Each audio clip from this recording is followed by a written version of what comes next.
Прочети го, само ако имаш време за Бога.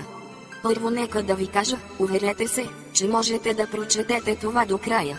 Аз почти го изтривах това съобщение, но бях благословен, когато достигнах до края. Тема: прочети, само ако имате време за Бог. Лесно и трудно. Защо е толкова трудно да се каже истината и така лесно да се излъже? Защо толкова ни се спи в църквата, но след проповедта се събуждаме?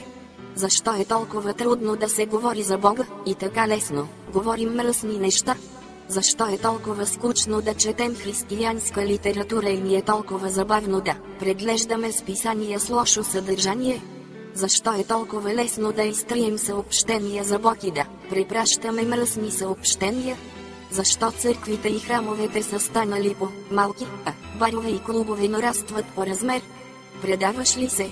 Мисли, ще го изтриеш ли или ще го препратиш? Само не забравяй, че Бог те наблюдава. Молитвено колело, нека видим дали дяволът може да спре това. Значението на молитвеното колело е, когато получите това съобщение, да се молите за човека, който ви го е изпратил. Това е всичко, което трябва да направиш. Няма прикачени файлове и тъна, това е много мощно. Ще те помоля, не спирай това колело. От всички възможни подаръци молитвата е най-добрата. Тя не струва нищо и носи прекрасни награди. Нека Бог да ви благослови и да ви пази. Ако това не успее трогне човек, нищо няма. Това послание е истинно. Надявам се, че ще бъдете благословени, като мен, след като прочетете следната история. И все пак аз се чудя колко много хора изтриват това съобщение само като прочетат заглавието. Един ден Сатана и Исус разговаряха.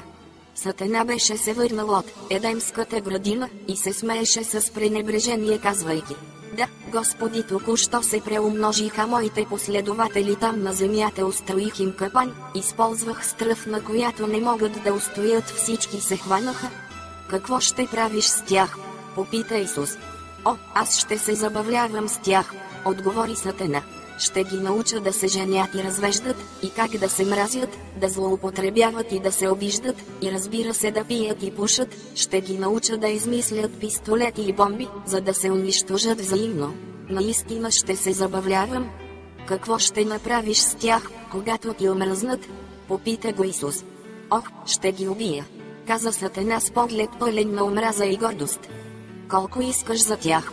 Попита го Исус. Ах, ти не ги обичаш тези хора. Те не са добри. Защо ти са? Ти ще ги вземеш и те ще те намразят, ще ти се изплюят в лицето, ще те прокълнат и убият. Ти не би искал такива хора? Колко? Попита Исус отново. Сатана погледна Исус и подигравателно отговори: всичката ти кръв, сълзите ти и живота ти. Исус каза: готово.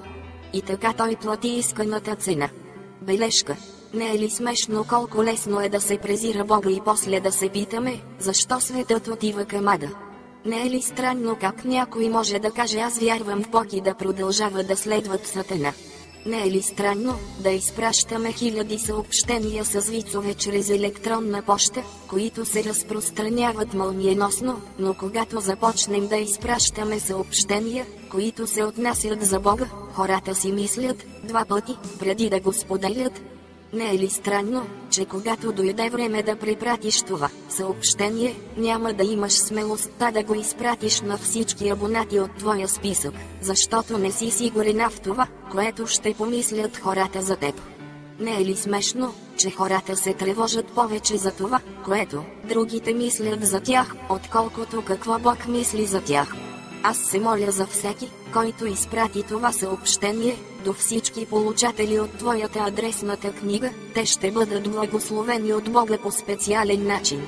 Нека Господ да ви благослови в изобилие.